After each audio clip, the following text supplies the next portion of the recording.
Oke, langsung saja pada ceritanya ya guys. Tapi sebelumnya minta maaf, jika dalam cerita ini ada kata atau istilah yang kurang pas. Semua itu mungkin sekedar untuk mengungkapkan rasa, gak ada maksud untuk menyinggung siapapun. Dari 4 bersaudara, akulah yang paling bandel di antara mereka. Gak taulah, kenapa aku paling beda. Biasanya anak mbarep itu justru yang paling bisa diandalkan, menjadi tumpuan harapan orang tua untuk bisa memimpin dan membimbing adik-adiknya. Iya kan? Tapi anehnya, aku malah bikin ulah yang gak-gak, bikin susah orang tua, juga bikin malu keluarga. Satu kejadian yang paling bikin keluargaku menanggung malu yakni, ketika pembantu ortuku harus HALIM, lantaran ulahku yang sering pulang larut malam dalam keadaan kebanyakan MINUM. Kiranya masih dianggap wajar kalau pembantu ortuku itu orangnya masih sepantaran atau gimana gitulah. Lah yang ini, maaf nih, mungkin aku aja yang keterlaluan. Dan akhirnya keluargalah yang harus nanggung akibatnya. Nah, bagaimana kisah serunya? Yuk ikuti saja sampai tuntas ya. Namaku Harry, umur 26 tahun, masih lajang. Aku anak pertama dari 4 bersaudara.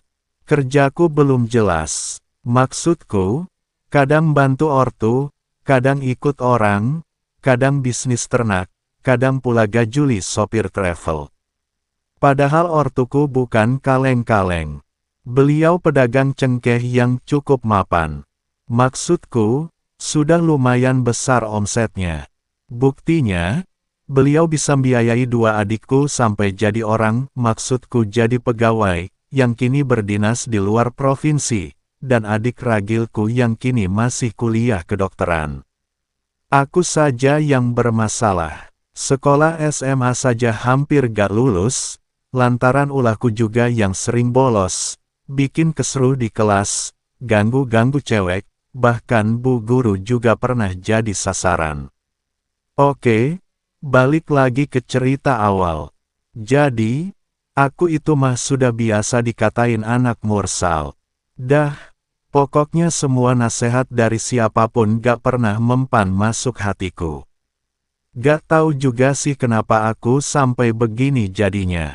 Tahu gak, senakal apapun orang, sebenarnya pada titik tertentu pingin juga kembali menjadi orang baik. Tapi, sampai hari ini aku belum nemukan jalan itu.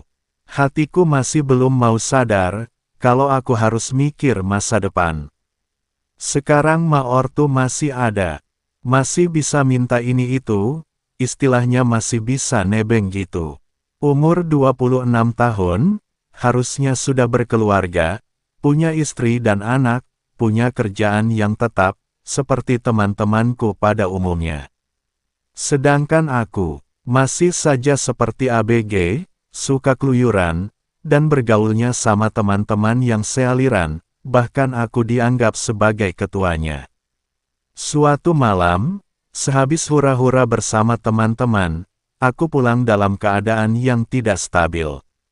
Emang cukup banyak aku ngabisin jatah dari teman-teman. Naik motor sampai rumah aja sudah beruntung banget.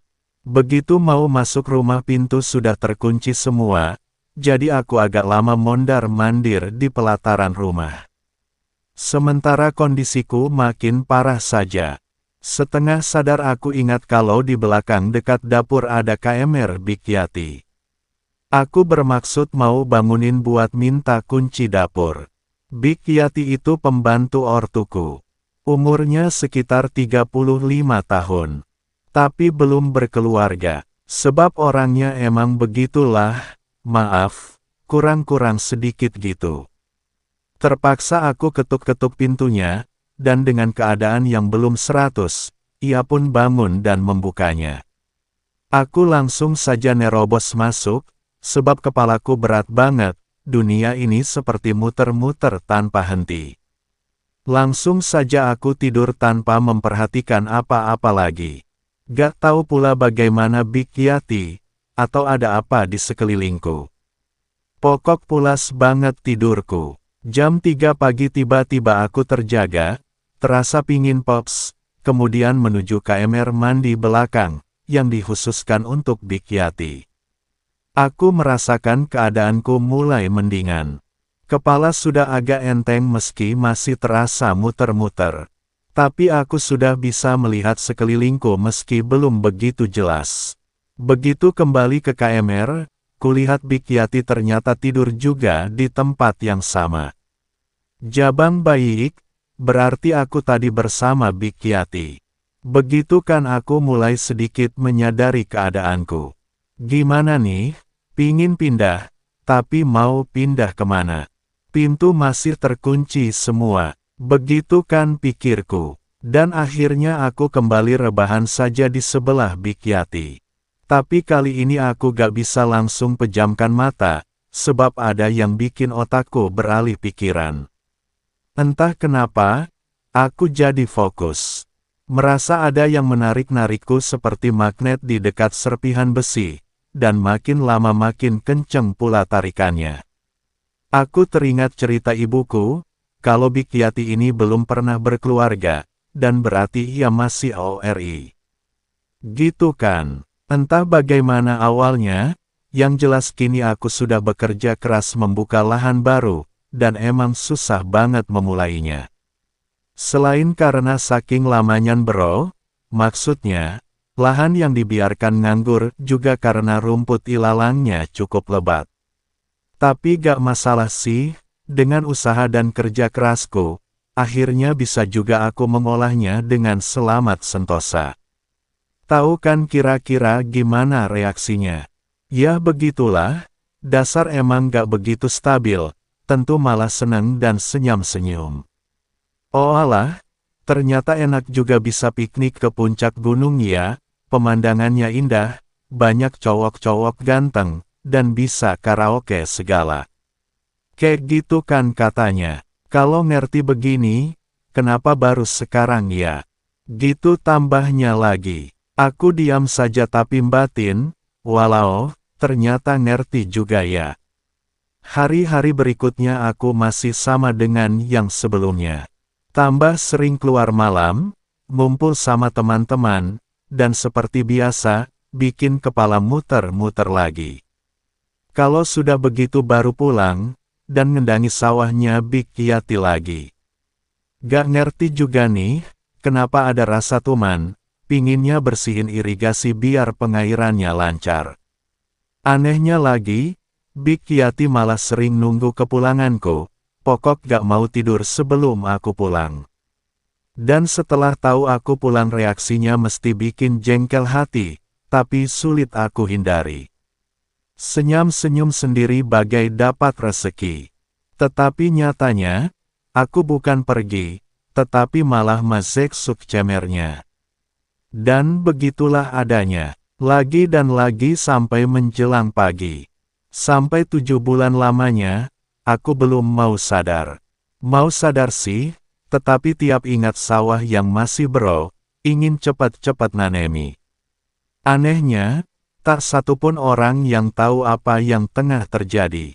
Heranku juga, Big Yati yang biasanya caskos kalau ngomong sama siapapun, lah untuk yang ini kok diam, seolah berusaha menyembunyikan serapi mungkin. Mungkin dia ingat janjinya kepadaku, bahwa dia akan menjagaku dari kemurkan bapak dan ibuku. Padahal, semua orang tahu kalau kondisi Big Yati itu katanya 100 kurang 1. Gitu kan? Aku jadi bertanya-tanya, mungkinkah Big Yati sudah sehat, kan daya ingatnya jadi lebih kuat gitu.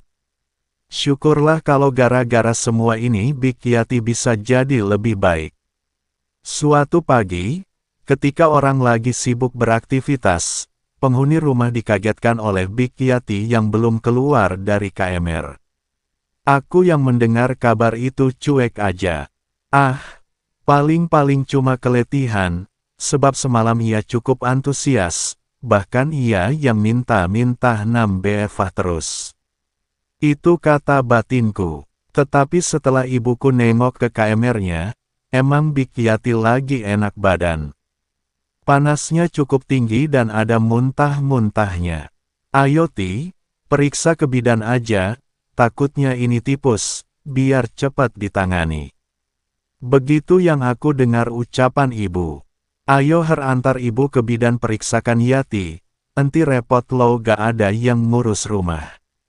Begitu ajak ibu, aku pun langsung keluarin mobil dari garasi dan pergi ke Bu Bidan Mamik, bidan yang kondang di daerahku. Tapi setelah keluar dari ruang periksa, kulihat wajah ibu begitu tegang, marah, tapi agak pucat. Harry, ayo cepat pulang, panggilnya ke aku. Mak Pratap, aku kaget setengah hidup. Aku menangkap ada yang ganjil pada diri Big Yati, tapi aku gak berani bertanya pada ibu. Seharian aku gak enak makan. Firasatku bicara, Big Yati lagi gak baik-baik saja. Dan benar saja, abis Isya malam itu, kami semua dikumpulkan oleh ibu di ruang keluarga, termasuk Big Yati. Emang ada apa sih Bu? Tanyaku mengawali pembicaraan. Beliau gak jawab, tapi malah bertanya pada Big Yati. Yati, coba ngomong yang jujur, siapa yang melakukan sama kamu? Tanya ibu dengan muka yang nyimpen amarah. Dan saking takutnya, Big Yati jawab dengan jujur. Mas Harry Bu, emang ada apa sih Bu? Tanyaku lagi seolah gak paham dengan yang terjadi. Jangan sok gak tahu. Lagi-lagi bikin ulah, sudah dewasa tapi tetap aja nyusahin orang tua. Begitu ucap ibu. Tahu gak, Yati HALIM 4 bulan, dan ini semua ulahmu kan?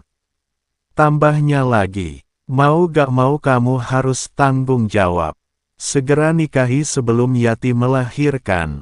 Tapi Bu, tanyaku setengah protes. Tapi apa? Gak mau maksudmu.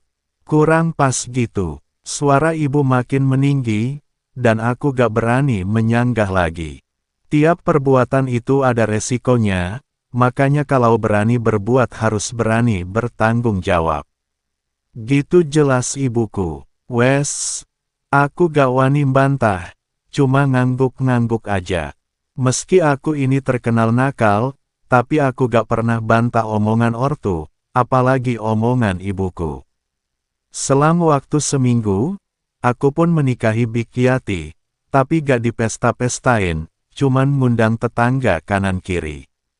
Aku pasrah saja dengan yang terjadi. Mungkin ini semua sudah menjadi jodohku dan takdirku. Aku coba jalani semua ini, siapa tahu aku akan menjadi sadar dan bertobat, juga Big Yati bisa jadi 100% sehat seperti wanita pada umumnya. Malam pertama aku melakoni seperti pada umumnya. Bedanya, kini Big Yati sudah sah jadi istriku. Jadi, kami bisa leluasa untuk mengolah sawah sewaktu-waktu.